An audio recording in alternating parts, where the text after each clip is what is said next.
정통신학으로 바른 신앙을 안내하는 신학개론 대강좌. 오늘은 신학개론 대강좌 49강입니다. 20세기 신학에서 가톨릭 신학 두 번째 말씀을 드립니다. 지난 시간에 이어서 가톨릭 신학자들을 이제 소개를 하면요. 먼저 한스 우르 폰 발타살 신학자를 소개할 수 있어요. 한스 우르 폰 발타살 1905년에서 1988년 1905년에서 1988년까지 이제 활동하셨는데 한스 우르 폰 발타살입니다. 이 한스 우르 폰 발타살은 독일 신학자인데요. 작품들은 가톨릭 교회 내에서 매우 큰 영향력을 주었어요. 이 다양한 방식으로 전개되어 온 우리 가톨릭 신학은 기존의 전통적 신학의 진보를 상당히 도와왔습니다.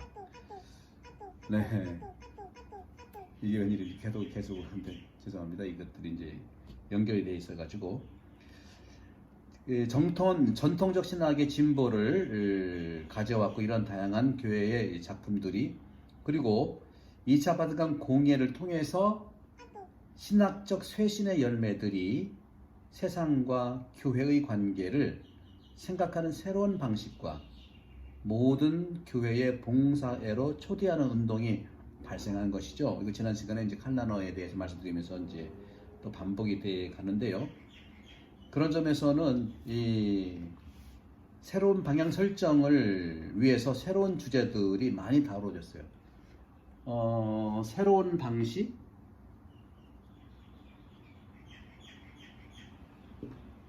다음에 새로운 열정, 또 새로운 주제,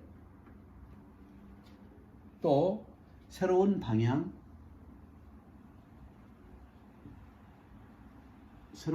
이 한자로 썼습니다만은. 그리고 이런 부분들이 우리가 이제 그 신학적 쇄신의 열매들을 통해서 이제 발전해 가는데 새로운 복음화라고 하는 요한 바로 이세께서 맞은 신정은 이제 새로운 복음화에서는 여기서는 새로움이 나오지만 또 하나 겹친 것이 새로운 방식도 새롭게 해야 된다는 거죠. 여기 나오는 새로운 방식, 새로운 방법, 새로운 주제. 이런 관점에서 신학은 이렇게 새로운 방향과 또 새로운 주제들이 설정되고 다루어지게 됐습니다. 그래서 2차 바티칸 공의회, 2차 바티칸 카운슬이죠. 공의회는 1962년부터 1965년까지 이루어졌는데 이 2차 바티칸 공의회로부터 심어진 씨앗들로부터 태어난 신학들이 많이 있어요. 그것이 바로 뭐냐면은 존 베프티스트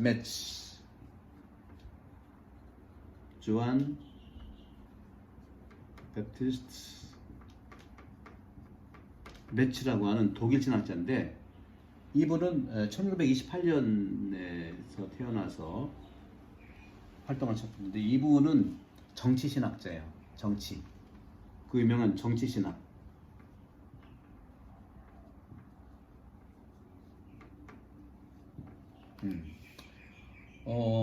개신교 신학자인 위르겐 몰트만도 말씀드렸었죠. 위르겐 몰트만. 이 몰트만은 개신교 신학자인데 몰트만은 희망의 신학자라고 하죠. 희망의 신학. 희망의 신학.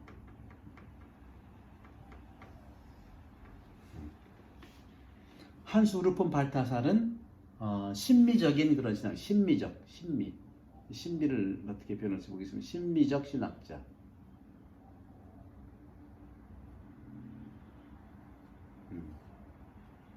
그래서 이 한스 우르 폰 발타살은 신학을 그냥 똑같이 신학하지 않고 드라마라고 써요.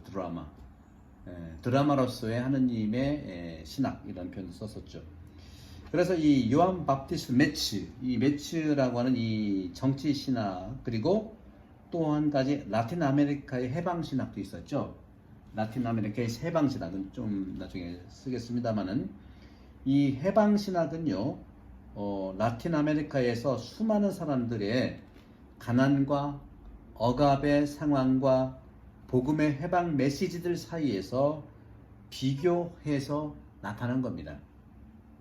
실천적인 접근과 실천에 대한 비판적 반성을 유도한 것이죠. 따라서 이 해방신학이라는 것이 지금 교황님이신 프란시스코 교황님께서 예수회의 관구장일 때도 그렇고요. 그 당시 1980년대, 70년대 남미의 이러한 신식민지주의의 그런 상황 속에서 해방신학이 이제 발전하게 됐었죠. 그래서 그 해방신학은 그 남미의 1세기에 종속된 신식민지와 같은 정치적으로 또 경제적으로 또 종속된 그런 억압에서 해방돼야 되겠다. 해방자 예수의 그런 삶을 통해서 이제 형성된 것이죠. 가난 속에서 해방의 돌파구를 마련했던 예수님의 이런 관점들을 얘기하는 것이죠. 대표적인 신학자들이 몇 명 있는데 말씀드려볼게요. 페루의 구스타포 구티에레즈, 페루의 신학자죠. 페루. 네, 이제 안 나오는데. 구스타포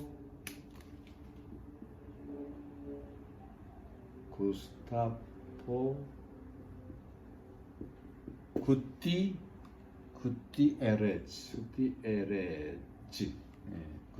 아래 두 개죠. 구티에레즈. 페루의 신학자예요. 구티에레즈 페루의 신학자. 다음에 브라질의 레오나르도 클로도비스 보프.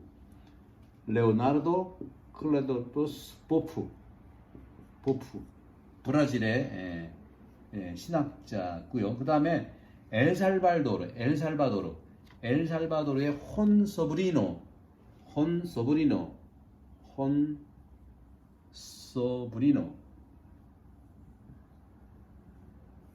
엘살바도르. 그다음에 보프는 브라질, 구스타포 구테르는 페루. 이렇게 이제 신학자들이 해방 신학자들이 이제 있었죠.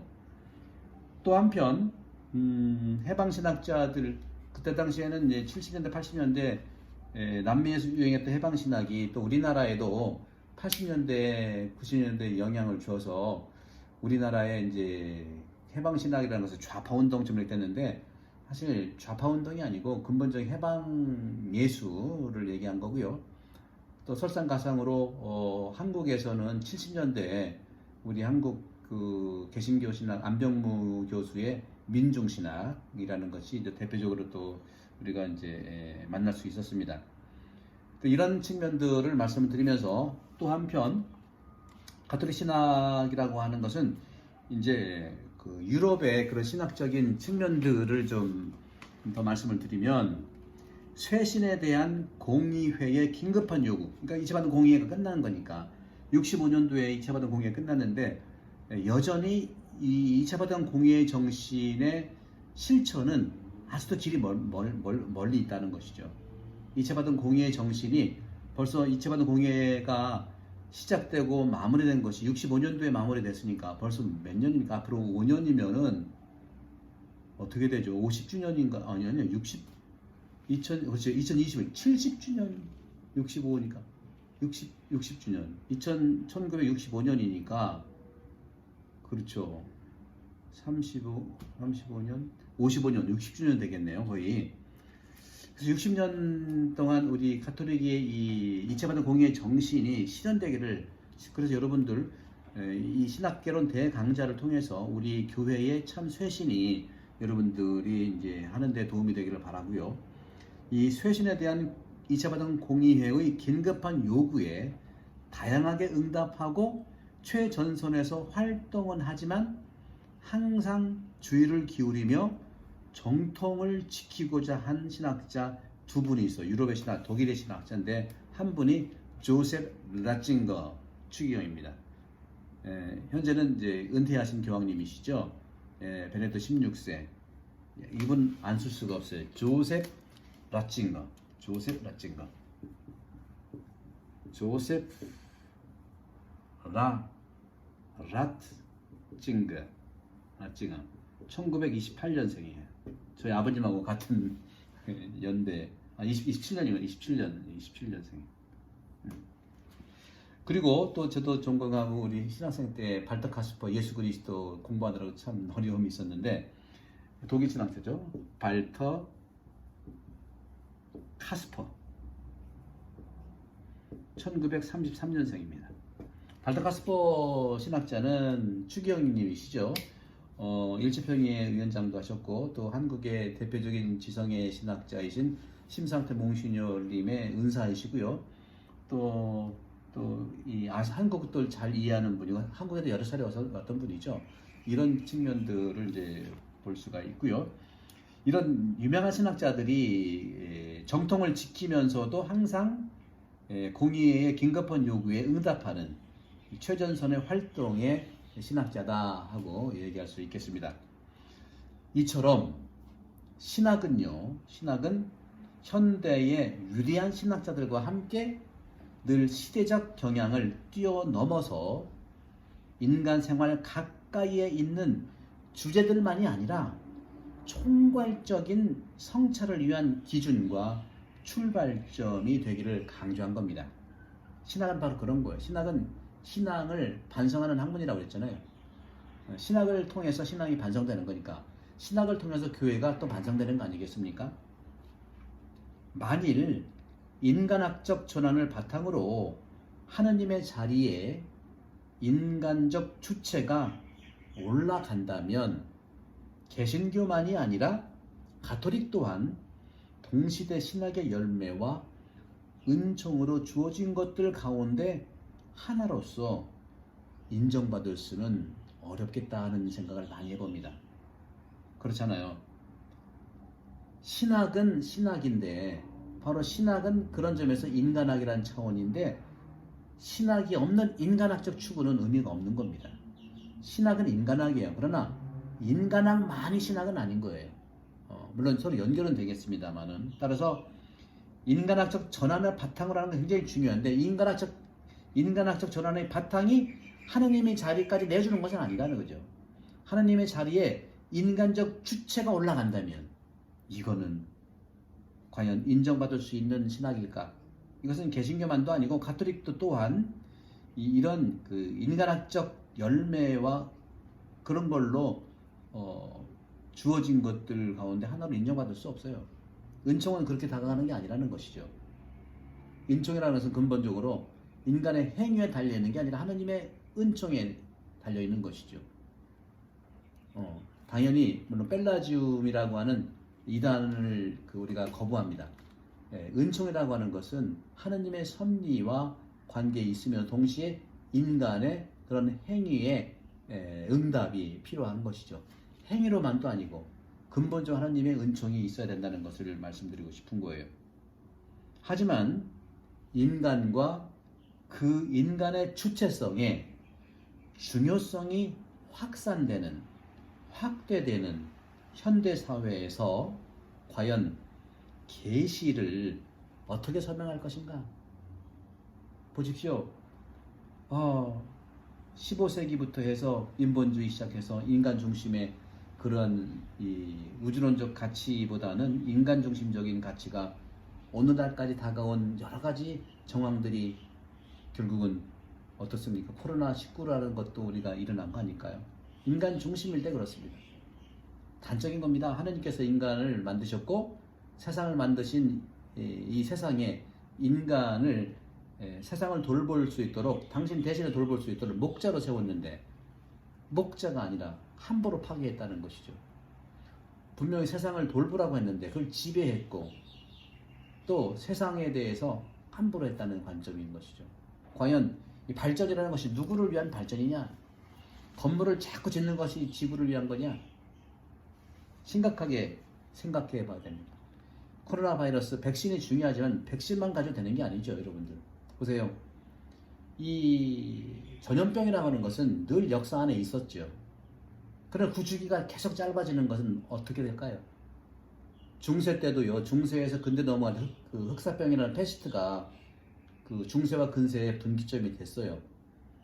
그리고 100년 전까지만 해도 우리가 기억 못하는 100년 전까지만 해도 스페인 독감이라고 해서 일어났었죠. 그러나 그 당시에는 항공도 있었던 것이 아니고 그렇죠. 오늘 그 요즘 몇십 년처럼 전 세계가 하나의 뭐 빌리지 글로벌 해가지고 왕래했던 것이 아니기 때문에 전쟁 끝난 다음에 본국으로 왔을 때 확산돼서 아파서 많은 사람이 죽었죠. 또 1821년은 우리 김대건 신부님이 탄생하고요. 정말 1820년에 또 어디서 중국 어딘가요? 홍콩 어딘가에서 발생했던 그 전염병이 어떻게 유입이 돼가지고 함경도 이쪽에 또 많은 분들이 또 역병이 걸렸다고 합니다. 우리가 많이 생겼던 드라마 같은 데 보면 역병도 있었잖아요. 그런 것들이 있긴 있었는데 이렇게 주기적으로 단계적으로 짧아지는 것은 최근 일에 일어나는 거죠. 보세요. 메르스, 사스, 그렇죠. 그 다음에 코로나19처럼 오래 갔던 것도 없죠. 그러니까 이것은 늘 역사가 이 역병들은 전염병들이 있어 왔지만 이렇게 기간이 축소되면서 오는 것은 참 초유의 일이 아닌가 하는 그런 점에서는 인간이 백신도 중요한 부분이 있죠. 기술적으로, 의학적으로. 다만 그런 인간이 근본적인 변화와 쇄신을 요하는 이러한 그 사인이다, 상징이다, 표징이다 하고 말씀드릴 수 있어요. 그래서 이 인간과 인간의 주체성의 중요성이 확대되는 현대 사회에서 하느님이라고 하는 즉 계시에 대한 신적 신비의 우위성과 객관성에 대한 주의가 필요한데 어떻게 할 거냐는 거죠. 점점 비대면으로 이루어지고 있고 또 4차 산업혁명이 빨라진다고 하는 것도 현실이고요. 그러면서도 우리는 이런 시기에 코로나 바이러스 이전에 같은 회복을 한다는 것은 참으로 쉽지 않다. 새롭게 우리가 만들어서 적용하는 것이 아니라 이제는 중심이 인간 중심이 아니라 세상 중심으로 코로나가 일어났던 그 중심으로는 맞춰가야 된다는 거죠. 이것이 바로 새로운 세상의 형태, 신세계라고 얘기할 수 있지 않겠는가 하는 것이죠. 그런 점에서 이 가톨릭 신학이라고 하는 것은요, 현대에 있어서 주어지는 과제를 풀기 위해서 카스퍼 신학에 신뢰를 줄 수밖에 없습니다. 발터 카스퍼.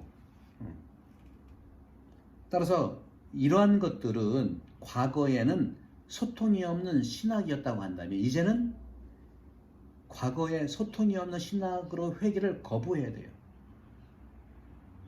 성당도 마찬가지입니다. 부부관계도 마찬가지예요. 소통이 없는 과거로 돌아갈 수 없어요. 옛날에는 60 정도 70 정도 되면 다 하느님 품에 갔어요. 우리 생명이 그랬습니다. 그러나 지금은 100세 시대예요. 어떤 분은 그러죠. 재수 없으면 150살 산다고. 제가 여기 시린 한성당 와서 장례미사를 3년째 매년 30분을 주님께 이렇게 장례미사를 통해서 안내해드리고 기도하는데 대부분의 하느님 품에 갔던 분들 90세 이상들이에요. 근데 우리 때는 당연히 100세 넘어요. 지금 태어나는 아이는 기본적으로 120살 이렇게 산대요. 그래서 재수 없으면 120, 130, 150 산다는 말은 우연이 아니라는 것이죠. 그러면 누구도 이것은 나 오래 살기 싫어 이런 개인적인 취향을 얘기하는 것이 아니라 그동안에는 60, 70에 생을 마감했다면 준비하지 않아도 이런 상태에서 일을 그만두고 살아갈 수 있었는데 이제는 중년이라고 하면은 40대에서 80대까지가 중년이거든요. 80대 후반부터라도 이제는 노년이 들어가는 거예요. 네. 그렇기 때문에 이제는 그전에는 6, 70에 생을 마감했다면 이제는 100살, 120까지 바라봐야 되기 때문에 50년, 40년, 길면 60년을 준비를 또 해야 되거든요. 여러분들 지금부터 또 새로 시작하시면 또 새로운 삶의 인간관계가 형성됩니다. 그런 점에서 소통의 신학을 했으면 좋겠고 소통의 신학은 지금부터 배우는 걸 얘기할 수 있겠습니다. 긍정적인 요소로서 작용하는 신학의 폭수성의 의미 또 목소리들의 다양성들을 받아들이면서 이 다양한 신학의 공통 원리들의 기초 안에서 소통을 시도하는 겁니다. 요즘에는 심리학과 교육학 이 정도의 여기에서도요, 뭐 메타인지라든가 브레인스토밍이라는 말을 많이 하는데 바로 이런 신학적인 의미의 현대적인 교육적 심리학적인 그런 프로그램을 얘기합니다. 이 다 예수님이 다 말씀하셨던 거거든요. 메타인지 한번 써볼까? 메타인지. 이 희란 말인데 메타인지라고 하는 영어로는 코그니션이라고 하죠. 브레인스토밍이라고 하는 것은 브레인스토밍.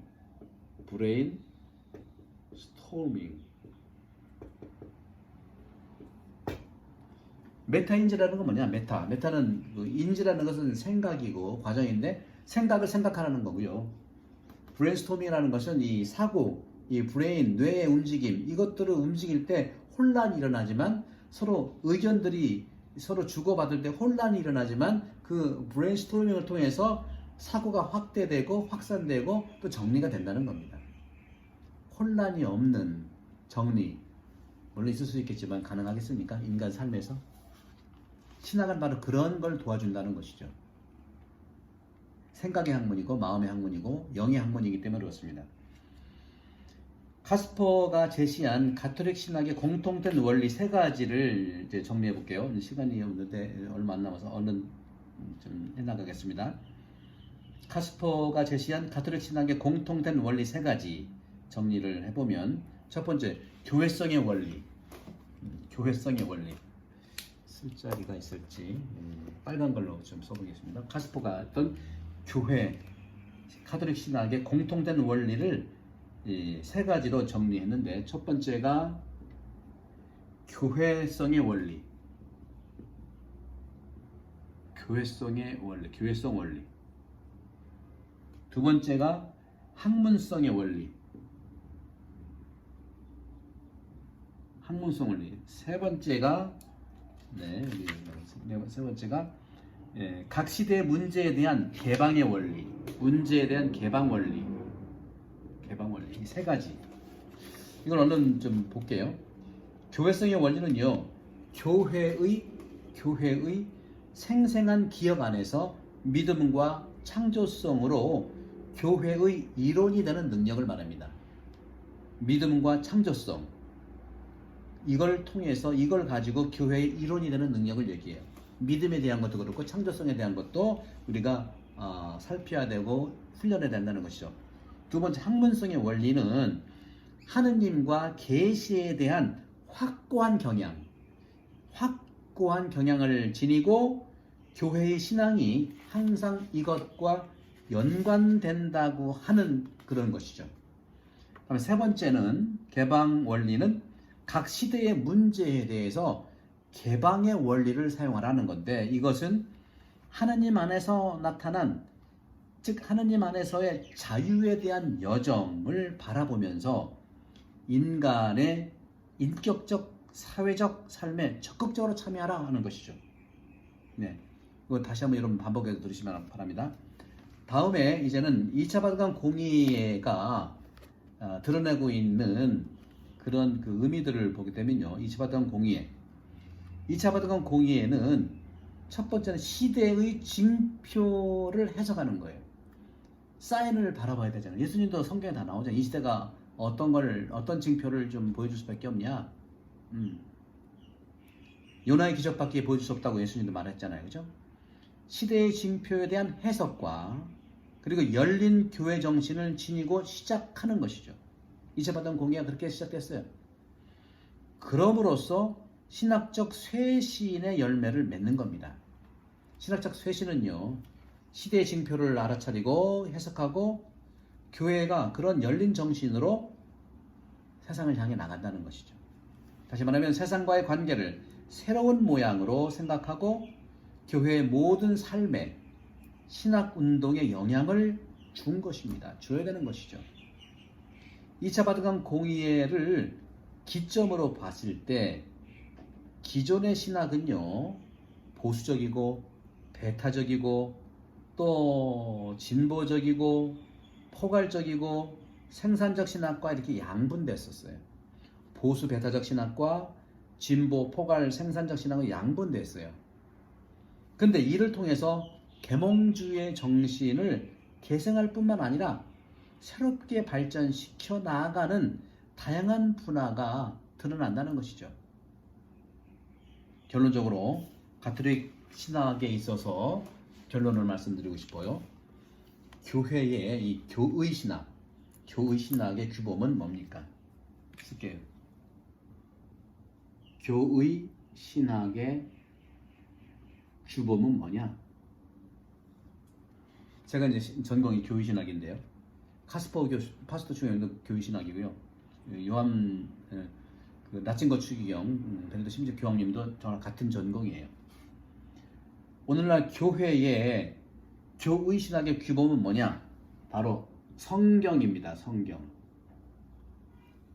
그러니까 여러분, 다른 것이 아니라 제가 매일 작년 4월 1일부터 했던 매일 말씀 10분 강론은 교의 신학의 규범인 성경을 제가 계속 본문을 해석하는 거예요. 그냥 성서학적으로만 해석하는 것이 아니라 성서학적인 해석을 바탕으로 하지만 교의 신학적인 규범에서 말씀을 분석하고 해석하는 거예요.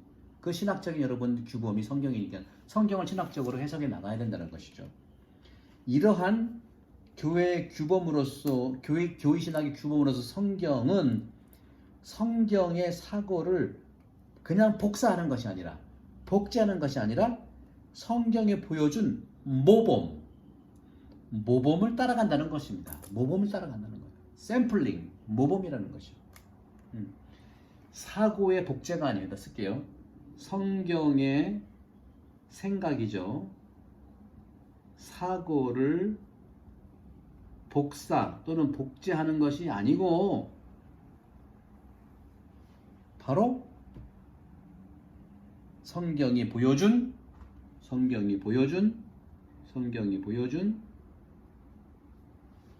모범을 따라간다. 모범을 따라간다. 모범을 따름. 이게 중요한 것이죠.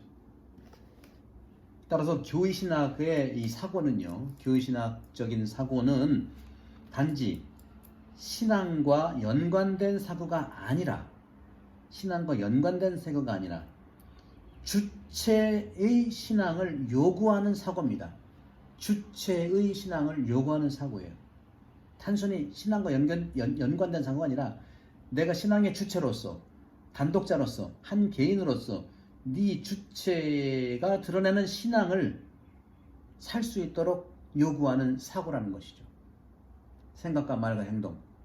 생각이 바로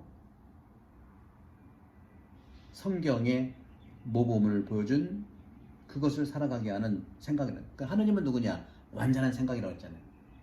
하느님은 완전한 생각이고 예수님은 누구냐? 예수님은 완전한 그 생각의 표현이 예수님이고 또 실행이 예수님이라는 것이. 우리는 어떤 걸까요? 하느님의 완전한 생각과 생각을 표현한 말씀이고요. 우리는 그 말씀을 실행하는 행동이 되어야 되지 않겠습니까? 삼박자. 하느님의 완전한 생각, 여기다 써볼게요. 하느님의 완전한 생각, 여기 나올까요? 하느님의 완전한 생각, 또 예수 그리스도의 표현된 완전히 표현된 말씀, 이분이 예수 그리스도, 이건 하느님이시고 하느님은 완전한 생각이고요. 완전히 표현된 말씀이 예수 그리스도고요. 그리스도. 또 우리는 뭡니까? 바로 이 말씀의 실행으로서 말씀의 모범으로서 우리가 그리스도인이 되어야 된다. 꼭 잊지 마십시오. 완전한 생각 하느님, 완전히 표현된 말씀 예수 그리스도, 그 말씀의 실행으로서 모범을 살아가는 우리 신앙인, 이것은 하느님으로부터 인식하는 것을 출발로 해서 하느님에 대해서 말하는 거예요. 하느님으로부터 인식을 시작하고 하느님에 대해서 말하는 것이고, 이러한 교의신학이라고 하는 것은요, 우리 시대의 언어로는 성경을 옮기는 기능을 지닌다.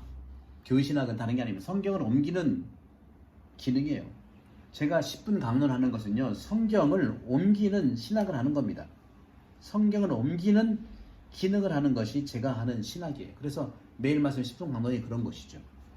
다시 말하면 실존적이고 교회적인 기능과 재생적 기능과 생산적이고 새롭게 표현하는 기능과 합리적이고 학문적인 기능으로 나타낸다는 겁니다. 여러분 다시 반복해 들으시면서 이렇게 해서 신학교론 대강제 49강은 가톨릭 신학 두 번째 투죠. 아니 아니라 투 번째를 강의했고요. 다음 시간에는 동방 종교의 신학을 짧게라도 이제 마무리 지은 다음에 시즌 2 2000년대 신학을 마무리하도록 하겠습니다. 성부와 성령 협력신 여러분 모두를 반복합니다. 감사합니다. 많은 분들 이렇게 구독 좀 해주시고 요거는 나눠서 이렇게 좀 보여주세요. 여러분들이 선교라는 거 이런 것이 아니겠습니까? 우리가 얼마나 신학화되느냐, 말씀을 모범으로 따라 사느냐 하는 것에 관여되니까요. 감사합니다.